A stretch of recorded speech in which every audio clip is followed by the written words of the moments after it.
everyone, I'm Gigi Mason. I'm a Rhode Island native and a 4-time Olympic gold medalist in the sport of bowling. Today, I'm here to talk to you about ways that you can stay healthy on social media. Staying healthy on social media is very important. A way that I like to do that is by connecting with family. My parents and I don't have a dog yet, so in the meantime, my mom and I share with each other dog videos on Instagram.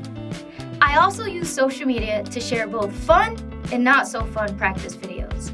And I like to promote and bring awareness to the sport of bowling through my foundation and my company. I completely understand the pressures that social media can cause. So here are some tips that can help both teens and parents stay healthy on social media. I know sometimes social media can make us feel like others have more exciting lives than we do. But remember, people only show you what they want you to see. If you start to feel yourself comparing or feel like you're getting a little bit down on yourself, that is a great time to take a break from social media. Or you can also go to a parent and express to them exactly how you're feeling. I can remember when I had this brown piece of paper where I would schedule my social media posts. I would post 3 times a day, every single day, for followers and likes. My parents noticed that I was getting a little bit burnt out.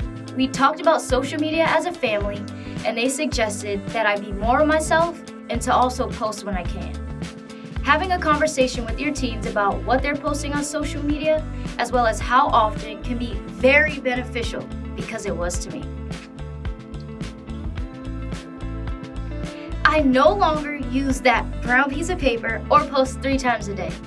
But when I am on social media, sometimes I find myself asking, what was I doing before this?